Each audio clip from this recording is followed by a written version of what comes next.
마태복음 59번째 그리스도 안에 있는 능력과 생명이라는 제목입니다.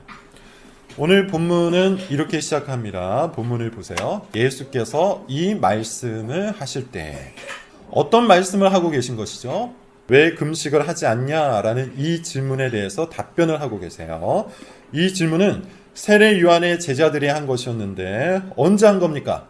예수님이 마태의 집에서 죄인들과 식사를 하실 때 바리새인들과 논쟁을 하는 중에 하신 말씀이에요. 즉 오늘 본문은 앞의 사건들과 다 연결이 되어 있다는 것을 알 수 있는데요. 특별히 논쟁 중에 일어난 사건이다. 이렇게 볼 수 있습니다. 왜 죄인들과 밥을 먹는가? 왜 금식을 하지 않는가? 여기서 우리는 행간을 잘 읽어야 합니다. 행간이 뭐죠? 행간이라는 것은 문장으로 명확하게 설명되어 있지는 않지만 문장과 문장 사이에 들어가 있는 의미를 뜻해요. 바리새인들과 세례 요한의 제자들은 논쟁을 일으키고 있는데요. 논쟁을 일으키면서 바라보고 있었던 것이 있었어요. 틀린 것만을 바라보고 있었습니다. 중풍병자를 살리시고 죄인들을 받아주시며 참된 복음을 선포하시는 그리스도를 바라보지 않았다는 것이죠. 자기들의 시선과 잣대로 틀린 것만을 바라보고 있었다는 겁니다.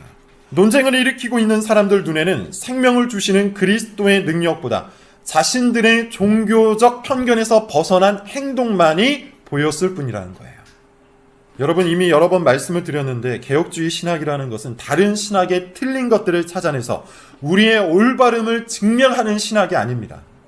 개혁주의 신학은 하나님을 알고자 하는 순수한 열정 속에서 참된 진리를 찾아가는 믿음의 여정이에요. 그것이 개혁주의 신학이에요. 그러므로 개혁주의 신학을 진정으로 사랑하는 사람은 헛된 논쟁에 사로잡히지 않고 경건한 능력에 사로잡힙니다. 개혁주의 신학을 진정으로 사랑하는 사람은 그런 의미에서 거만하지 않고 겸손해요. 개혁주의 신학을 진정으로 사랑하는 사람은 다른 사람을 허무는 일에 집중하지 않고 다른 사람을 세우는 일에 집중한다는 거예요. 개혁교회를 향해 달려가는 우리 교회는 항상 이것을 잊지 말아야 합니다. 때때로 성경의 진리를 바로 세우기 위해 어쩔 수 없이 거짓된 교훈은 날카롭게 파고 들어야만 할 때가 있습니다. 그렇지만 그것조차도 사람을 허물기 위해서 하는 것이 아니요 사람을 세우기 위해서 해야 한다는 것이죠. 자기 안에 경건을 세우기 위한 열정, 사람들 안에 참된 믿음을 세우기 위한 열정, 그 열정이 개혁교회 성도들 안에 있어야 한다는 거예요. 여러분들은 어떤가요? 이런 열정을 가지고 있습니까? 자기 안에 경건을 세우기 위해 정말 부지런하게 살고 있습니까? 다른 사람 안에 믿음을 세우기 위해 정말 힘써 노력하고 계십니까? 안타까운 것은 사람들이 힘이 날 때는 다른 사람들을 세울 때가 아니라 다른 사람들을 허물 때인 것 같아요. 상대의 틀림을 증명하는 일에는 없던 힘까지 생긴다는 것이죠. 상대를 비방하는 일에는 동기부여가 필요가 없습니다. 여러분 그런 강의를 들어본 적이 있습니까? 남을 험담하기 위한 동기부여 세미나 이런 것은 없죠. 상대방의 틀림을 증명하기 위한 40일 특별 강의 이런 것도 없어요. 우리는 이런 강의를 굳이 듣지 않아도 다른 사람들을 비방하고 다른 사람들을 험담하고 다른 사람들의 틀림을 찾아내는 일에 있어 전문가들이에요. 우리가 죄인이기 때문입니다. 우리 안에 있는 죄성 그 자체가 남을 허물고자 하는 동기부여가 된다는 거예요. 죄는 남을 비방하고 남을 깎아내리는 일에 힘을 주고 동기부여를 줍니다. 그렇게 죄인은 남을 허무는 일에 항상 열정을 가지고 있어요. 남의 틀림을 증명하는 일을 은근히 즐거워한다는 겁니다. 죄인은 남을 허물어야 자기가 세워진다는 생각을 본성적으로 갖고 있기 때문에 항상 남을 허무는 일에 열정을 다해요. 그러나 이것은 착각이죠. 상대를 허문다고 해서 내가 세워지는 것이 아니에요. 상대가 틀렸다고 해서 내가 올바른 것도 아니에요. 이단자를 색출한다고 해서 내가 진리의 수호자가 되는 것도 아니에요. 상대를 아무리 많이 무너뜨렸다고 해도 자기 자신을 믿음 안에 굳건히 세우지 않으면, 그런 노력과 열정이 없으면 나 역시도 허물어져야 하는 가짜에 불과합니다. 그렇다면 여러분 이제 스스로에게 물어보세요. 여러분은 자기 안에 경건을 세우기 위한 열심, 그런 열정이 있습니까? 믿음을 위해 은혜의 방편을 부지런히 활용하고 있냐는 거예요. 그런 열심이 여러분의 일상 속에 있냐는 것이죠. 다른 사람을 세우기 위한 열정이 있냐는 겁니다. 다른 사람이 살아날 수 있도록 자신의 힘과 시간을 사용하고 있냐는 거예요. 아니면 다른 사람들의 틀림을 찾아내서 그들을 비방하고 그들을 무너뜨리는 일에 집중하고 있냐는 것이죠. 아무리 많은 것을 알고 있다고 해도, 심지어 그 아는 것이 참된 지식이라고 해도 그 지식을 들고 다른 사람을 허무는 일에 집중하고 있다면 그 사람은 그리스도의 복음을 모르는 겁니다. 그리스도의 복음은 생명을 살리고 병을 고치며 삶을 바꾸는 생명의 복음이기 때문이에요. 논쟁을 위한 복음이 아니라는 겁니다. 싸우는 일에 전투력을 가지고 있는 반면 세우는 일에는 무기력하다면 그 사람은 참된 개혁 교인이 아니에요. 오늘 설교를 잘 들으시면서 예수 그리스도가 어떤 일을 행하셨는지를 잘 살펴보세요. 그리스도께서 사람들을 어떻게 세우셨는지를 잘 보라는 겁니다. 오늘 본문은 두 가지 이야기가 섞여 있습니다. 이 두 가지 이야기는 서로 엮여서 한 가지 공명을 만들어내고 있는데 그리스도의 복음이에요. 그리스도의 복음이 왜 기쁜 소식인지를 알려주고 있어요. 본문의 스토리는 어렵지 않습니다. 유명한 장면이기 때문이죠. 세례 요한의 제자들과 논쟁을 할 때에 그 논쟁을 하는 중에 한 관리가 찾아옵니다. 이 행간이 중요하다 그랬어요. 바리새인이나 세례 요한의 제자들은 그저 지식을 놓고 논쟁하는 일에 집중했지만 예수 그리스도는 사람들을 살리는 일에 집중하고 계셨어요. 마가복음에는 찾아온 이 관리의 이름을 밝히고 있습니다. 야이로예요. 회당장이라고 합니다. 이 관리는 자기 딸이 죽었는데요, 예수님께서 오셔서 손을 얹어주시면 살아날 것을 믿고 있었어요. 그래서 간곡히 부탁을 하죠. 지금까지 그러셨던 것처럼 예수님은 그 믿음을 보시고 관리를 따라 나섭니다. 가는 중에 한 가지 사건이 더 일어납니다. 혈류증을 앓던 한 여인이 예수님의 옷을 몰래 만져요. 이 사건을 더 자세히 기록하고 있는 마가복음을 보면 이 여인이 12년 동안 혈류증을 앓았고 이 병을 고치기 위해 자기의 재산을 다 사용했다고 해요. 예수님은 겉옷을 만진 이 여인의 믿음을 보시고 마찬가지로 고쳐주십니다. 그리고 드디어 관리의 집에 도착을 하죠. 갔더니만 이미 죽음이 가득했어요. 곡하는 사람들이 와서 죽음을 공식적으로 슬퍼하고 있었어요. 예수님께서는 이 소녀가 잔다고 말씀하시고 손을 붙잡아서 일으키시는데 마가복음을 보면 이때 예수님께서 달리다굼이라고 말씀하세요. 소녀야 일어나라 라는 아람어입니다. 죽었던 소녀가 일어나고 이 소문이 온 땅에 퍼지면서 이야기가 마무리가 되죠. 자, 이제 우리는 이 두 가지 이야기가 드러내는 그리스도의 복음이 어떤 것인지를 두 가지 스토리를 엮어가면서 한번 살펴보도록 하죠. 세 가지 차원에서 살펴보겠습니다. 먼저 20절을 한번 읽어봅시다. 20절입니다. 자, 시작. 12의 동안이나 혈류증으로 앓는 여자 예수의 뒤로 와서 그 겉옷가를 만지니. 그리고 24절, 25절입니다. 함께 읽어봅시다. 시작. 이르시되 물러가라. 이 소녀가 죽은 것이 아니라 무리를 내보낸 후에 예수께서 들어가사 소녀의 손을 잡으심에. 지금 우리가 읽은 이 두 가지 스토리, 이 두 가지 부분에는 공통된 행위 하나가 있습니다. 뭘까요? 손을 대는 행위예요. 20절 그 겉옷가를 만지니. 25절 소녀의 손을 잡으심에. 현대인의 관점에서는 이런 행위가 별로 큰 의미가 없을 겁니다. 하지만 당시 유대 사회에서는 굉장히 커다란 의미가 있어요. 왜냐하면 이 두 번의 손을 대는 행위는 철저히 율법이 금하는 행위이기 때문이에요. 혈류증이 뭡니까? 정확히 무엇인지는 모르지만 아마도 끝없이 하혈을 하는, 즉 피가 몸에서 계속해서 나오는 그런 병일 것으로 예측을 해요.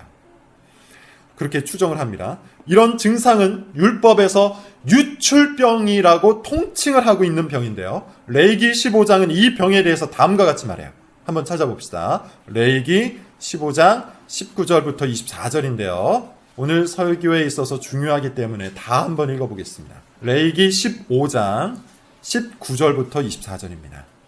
교독하겠는데요. 여러분들이 먼저 읽고 그 다음 제가 읽겠습니다. 자, 19절 시작. 어떤 여인이 유출을 하되 그의 몸에 그 유출이 끼이면 이에 또한 불결하니 그를 만지는 자마다 저녁까지 부정할 것이요. 그가 불결할 동안에는 그가 누웠던 자리도 다 부정하며 그가 앉았던 자리도 다 부정한즉 그의 침상을 만지는 자는 다 그의 옷을 빨고 물로 몸을 씻을 것이요 저녁까지 부정할 것이요. 그가 앉은 자리를 만지는 자도 다 그들의 옷을 빨고 물로 몸을 씻을 것이요 저녁까지 부정할 것이며 그의 침상 위에나 그가 앉은 자리 위에 있는 것을 만지는 모든 자도 저녁까지 부정할 것이며 같이요 누구든지 이 여인과 동침하여 그의 불결함에 전염되면 이래 동안 부정할 것이다. 그가 눕는 침상은 다 유출병, 몸에서 피가 나오는 이 병, 이 증상에 대해서 율법이 금하고 있는 것이 있는데 그것이 무엇이죠?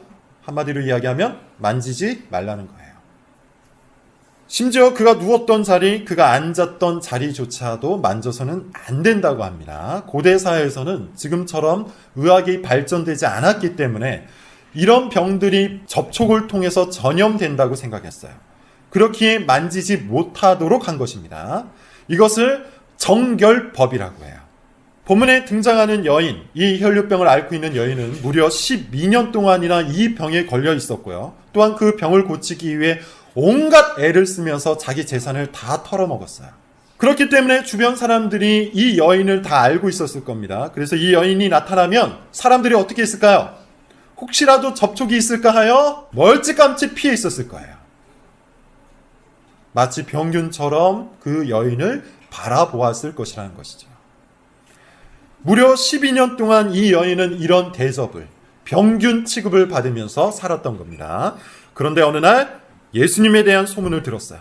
병은 깊어가고 재산은 다 써버렸고 이제 정말 모든 것이 끝나버렸다고 절망하던 이 여인에게 한 줄기 빛이 들어온 겁니다. 소문의 그분은 나병 환자를 만지심으로 고치셨다고 해요. 소문의 그분은 열병을 앓던 여인을 만지심으로 고치셨다고 해요. 눈이 번쩍 뜨였습니다. 그래서 이 여인은 무슨 수를 쓰든지 간에 이 예수님을 만져야겠다고 결심을 했어요. 이분을 만지기만 하면 자기 병을 고칠 수 있다고 믿은 겁니다. 더 이상 율법이 문제가 아니었죠. 율법은 손을 대는 행위를 엄격히 금했지만 이 여인은 율법을 지킬 마음이 없었습니다. 율법은 자신을 사람들로부터 분리시킬 뿐, 자기 자신을 허물어 버릴 뿐, 율법이 자기 자신을 살려내지는 못했기 때문이에요. 이제 이 여인의 눈에는 예수님만 보였어요. 예수님만이 자신을 고칠 수 있는 의사요, 자기 인생을 새롭게 할 구원자였던 겁니다. 예수님이 복음이었던 거예요. 그래서 온 힘을 다해 예수님께 다가가서 그분의 옷자락을 만졌습니다. 그리고 놀라운 일이 벌어지죠. 12년 동안 그녀의 인생을 감옥 속에 가두어 두었던 이 병이 한순간에 나은 거예요. 여러분, 율법에 의하면 원래는 어떻게 되어야 하죠? 이 병에 걸린 사람이 다른 사람을 만지면 그 사람도 부정하게 되어야 돼요. 이것이 율법이에요. 그 사람조차도 이 병에 오염되어야 해요. 그래서 이 여인은 12년 동안 오염물질, 병균 취급을 받으면서 살았어요. 누구도 이 여인을 만지지 않았고 이 여인도 그 어떤 사람을 만질 생각조차 하지 않았어요. 부정하기 때문입니다. 오염되기 때문이에요. 그런데 예수님을 만졌을 때 어떤 일이 일어납니까? 오염되기는커녕 오히려 거룩하게 되었어요. 부정하게 되기는커녕 오히려 깨끗하게 되었어요. 율법은 부정한 것과 오염된 것을 정죄하지만 그리스도는 부정한 것을 정결하게 만들고 오염된 것을 거룩하게 만드는 거예요. 이 놀라운 복음이 혈류증을 앓던 여인에게 찾아온 겁니다. 무엇을 통해서 찾아왔습니까? 손을 대는 행위를 통해서 찾아온 겁니다.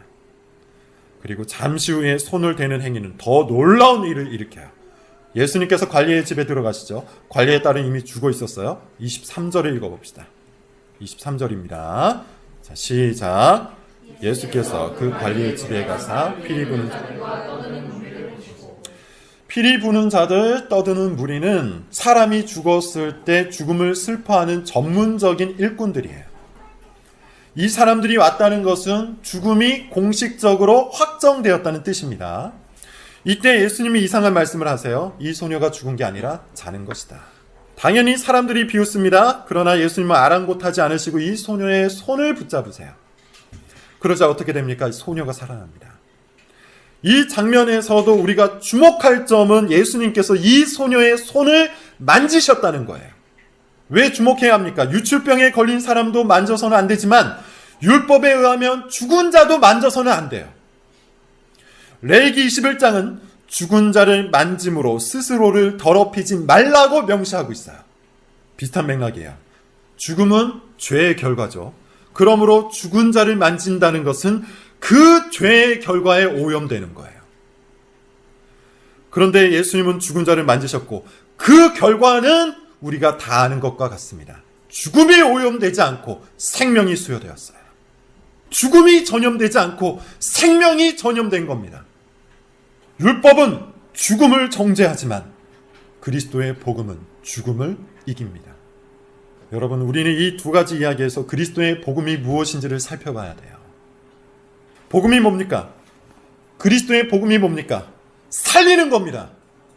율법은 오염된 것을 정죄합니다. 율법은 부정한 것을 부정하다고 정의합니다. 죄를 죄로 드러내는 거예요. 그것이 율법의 기능이에요. 따라서 우리는 율법을 통해서 우리 안에 오염된 것들을 발견합니다. 율법을 통해서 부정한 것들을 발견합니다. 율법을 통해서 죄를 발견해요. 하지만 그것으로는 아무런 일도 일어나지 않아요. 오염된 것은 오염된 채로 있어요. 오염된 것을 오염된 것으로 발견한다고 해서 오염된 것이 깨끗해지는 것은 아니라는 것이죠. 우리는 이 오염된 것을 깨끗하게 만들고 이 죽은 것을 새롭게 만들 영혼의 의사가 필요해요. 부정한 것을 거룩한 것으로 전염시킬 수 있는 구원자가 필요하다는 거예요. 그가 누굽니까? 예수 그리스도입니다. 우리가 항상 착각하는 것이 있습니다. 율법 안에서 스스로 깨끗해질 수 있다고 착각하는 거예요. 다시 말해서 우리는 우리의 잘못된 것들을 우리의 행동 몇 가지를 교정함으로 고칠 수 있다. 깨끗해질 수 있다. 의롭게 될 수 있다고 착각을 해요. 우리의 이기적인 본성이 우리의 행동 몇 가지를 바꾸면 고쳐질 수 있다고 생각한다는 겁니다.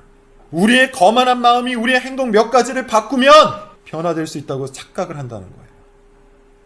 우리의 망할 고집이, 우리의 음란한 상상이 우리의 행동 몇 가지를 고치면 바뀔 수가 있을까요? 그렇지 않습니다.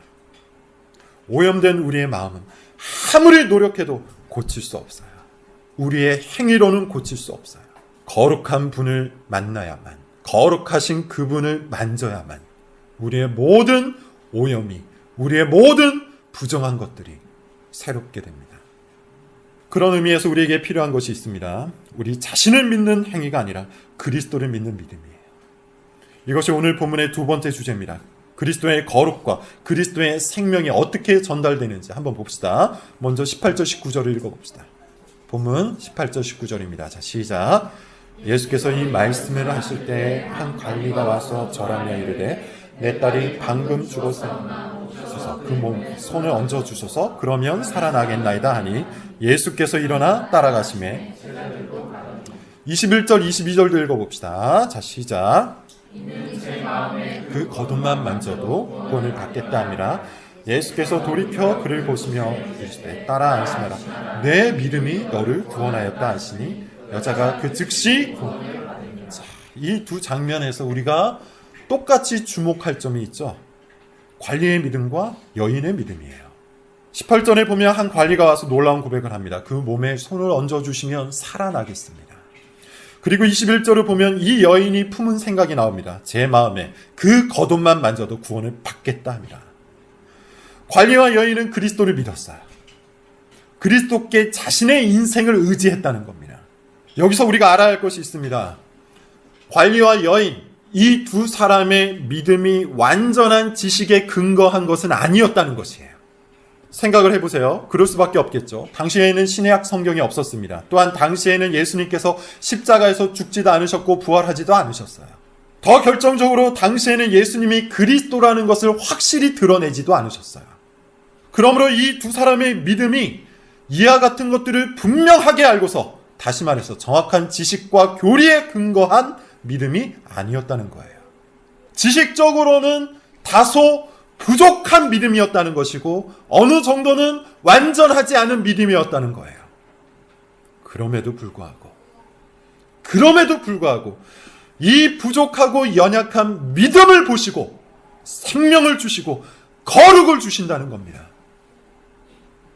이것이 본문에서 우리에게 외치고 있는 말씀 중에 하나입니다.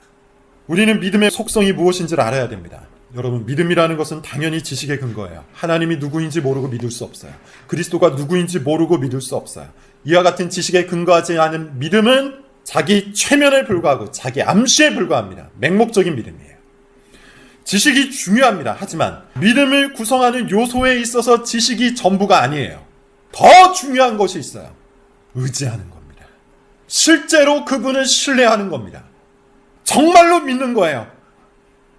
내가 아는 그 지식만큼 비록 그 지식이 부족하고 비록 그 지식이 연약한 것이라 해도, 교리적으로 신학적으로 참으로 연약한 지식이라 해도 내가 아는 그 지식만큼 정말 그리스도를 신뢰하는 거예요. 그게 참 믿음이에요. 이것을 알아야 합니다. 완전하지 않은 지식에 의존하는 이 작은 믿음이 그리스도 안에 있는 능력과 생명을 맛보게 하는 거예요. 하나님은 우리의 작은 믿음을 보시고 놀라운 능력을 행하시는 위대하신 분이기 때문이에요. 우리의 믿음이 완전하기 때문이 아니라, 우리의 지식과 신학이 완전하기 때문이 아니라, 그리스도를 믿는 그 자그마한 신뢰를 보고 하나님께서는 우리에게 그 위대한 능력을 보여주시는 거예요. 자, 그렇다면 여러분, 우리는 정말로 그리스도를 믿고 있습니까? 여러분은 정말 그리스도를 신뢰합니까? 정말 그리스도께 의지하면서 자신의 오염된 생각과 자신의 부정한 행동을 고쳐달라고 간구하고 있습니까? 그분께 달려가고 있습니까? 은혜의 방편들을 통해서, 기도를 통해서, 성경을 통해서, 성찬을 통해서 그분을 알기 위해, 그분을 믿기 위해, 그분께 의지하기 위해 매달리고 있습니까? 그리스도께 붙어있지 않으면 우리는 결코 거룩해질 수 없어요. 그리스도께 붙어있지 않으면 우리는 결코 성화의 길을 걸어갈 수가 없어요. 여기서 우리는 오늘 본문이 말하고 있는 세 번째 이야기로 넘어갈 수 있습니다. 예루살렘 성전의 구조는 이와 같아요. 가장 깊숙한 곳에는 뭐가 있죠? 지성소가 있어요. 그리고 그 지성소 안에는 언약궤가 있죠. 이것은 하나님의 임재를 상징합니다. 여기에는 대제사장만이 들어갈 수 있었습니다. 지성소로 들어가기 위해서는 성소를 거쳐야만 했는데 지성소와 성소 사이에는 휘장이 있었죠. 그리고 성소에는 누가 들어갈 수 있었습니까? 제사장만이 들어갈 수 있었어요. 지성소가 있고 성소가 있고, 그리고 그 성소로 들어가기 위해 또 어디를 거쳐야만 했죠? 번제단입니다. 번제단에서 속죄를 위해 제물을 바쳐야만 성소로 들어갈 수가 있었어요. 즉 예루살렘 성전의 구조는 가장 거룩한 지성소를 향해 덜 거룩한 장소 순서로 되어 있다는 것이죠. 번제단 바로 앞에는 이스라엘의 뜰이 있습니다. 이 이스라엘의 뜰에는 남자들만이 예배할 수 있었어요. 그 다음에는 여인의 뜰이 있었고요. 마찬가지로 여기에는 이스라엘의 여인들만이 들어가서 예배할 수 있었어요. 그리고 성전 외곽에는 이방인의 뜰이 있었는데요. 경건한 이방인들이 예배에 참여할 수 있게 되었습니다. 그러니 여러분, 구조를 한번 생각해 보세요. 가장 깊숙한 곳에 하나님의 임재를 상징하는 지성소가 있고, 그 다음에 성소가 있고, 번제단이 있고, 이스라엘의 뜰이 있고, 여인의 뜰이 있고, 이방인의 뜰이 있어요. 즉 예루살렘 성전의 구조는 가장 거룩한 것을 중심으로 덜 거룩한 순서로 되어 있다는 거예요. 그런 형태를 띠고 있다는 거예요. 중요한 것은 덜 거룩한 사람들이 거룩하신 하나님 앞에 나아가려면 율법에 따라서 수많은 절차를 밟아야만 했다는 거예요. 그렇다면 오늘 본문에 나오는 이 여인은 어디에서 예배를 드려야 했을까요? 원래는 여인의 뜰이에요. 그런데 혈류증을 앓게 되면서 그 어디에서도 예배를 드릴 수 없게 되었어요. 여인의 뜰에도 들어갈 수가 없고 이방인의 뜰에도 들어갈 수가 없게 되었어요. 거룩하신 하나님께 다가설 수 없게 되었다는 겁니다. 이것이 이 여인의 처지였어요. 그런데 놀랍게도 성전 그 자체가 되신 예수 그리스도께서 이 여인의 인생 속에 나타나신 거예요. 더 이상 제사도 필요가 없고, 더 이상 성전도 필요가 없고, 더 이상 여인의 뜰도 필요가 없게 된 거예요. 이제 예수 그리스도를 통해 거룩하신 하나님 앞에 나아갈 수 있게 되었고 그 은혜의 보좌 앞에서 큰 은혜와 참된 복을 얻게 된 겁니다. 이게 이 여인의 인생 속에 일어난 일이에요. 이것은 오늘날에도 마찬가지입니다. 이제 우리는 거룩하신 하나님 앞에 언제든지 나아갈 수 있게 되었어요. 이제 우리는 거룩하신 하나님 앞에 그 은혜의 보좌 앞에 나가서 하나님이 베푸시는 은혜와 신령한 복을 마음껏 간구할 수 있게 되었어요. 능력과 생명을 얻을 수 있게 되었다는 겁니다. 누구를 통해서 그렇게 되었습니까? 그리스도를 통해서 그렇게 되었어요. 더 이상 우리에게는 지성소가 필요가 없습니다. 성소가 필요 없습니다. 제사가 필요가 없습니다. 각종 뜰이 필요 없습니다. 그리스도만 있으면 됩니다. 그러므로 이제 우리는 누구든지 그리스도를 의지해서 은혜의 보좌 앞에서 놀라운 복을 받아 누릴 수 있는 특권을 얻게 되었어요. 그것이 성도의 특권이에요. 얼마나 감사합니까? 얼마나 기쁜 일입니까? 그런데 우리는 왜 이 은혜의 보좌 앞으로 달려가지 않습니까? 그리스도만 의지하면, 그리스도만 붙들면 누구든지 하나님의 은혜의 보좌 앞에 설 수 있는데 왜 그 은혜의 보좌 앞으로 달려가지 않습니까? 그리스도를 우리는 어떻게 의지할 수 있습니까? 은혜의 방편을 통해서 의지할 수 있어요. 성경을 통해서 그리스도를 알고 그분께 나아갈 수 있어요. 기도를 통해서 그리스도께 의지해서 하나님 앞에 나아갈 수 있어요. 이제 우리는 더 이상 소를 들고 갈 필요가 없어요. 더 이상 예루살렘 성전을 찾아갈 필요도 없어요. 성경을 통해, 기도를 통해, 성찬을 통해 그리스도를 바라보고 그리스도를 통해 은혜의 보좌 앞에, 지성소 앞에 갈 수 있게 되었어요. 그런데 왜 능력을 주시고 생명을 주시는 그리스도를 의지하지 않습니까? 왜 성경과 기도를 통해 그리스도 안에 있는 능력과 생명을 바라보지 않습니까? 그리스도 안에 능력이 있고 그리스도 안에 생명이 있는데 그래서 성경과 그래서 기도와 그래서 성찬을 통해 그리스도를 바라보면 되는데 왜 우리는 그리스도를 바라보지 않습니까? 다른 어떤 곳에도 능력과 생명은 없어요. 여러분, 성경을 통해 그리스도를 보십시오. 기도를 통해 그리스도를 의지하십시오. 은혜의 방편들을 통해 그리스도를 붙들고 은혜의 보좌 앞으로 나아가십시오. 혈류병을 앓던 그 여인을 고치셨던 예수님이, 죽은 소녀를 살리셨던 그 예수님이 지금 우리 안에 있는 모든 부정한 것들을 깨끗하게 하시고 오염된 것들을 거룩하게 하시며 죽은 것들을 살아나게 하실 겁니다. 은혜의 방편을 붙들고 그리스도를 바라보는 우리 담장너머교회 성도들이 되시기를 바랍니다. 기도하겠습니다.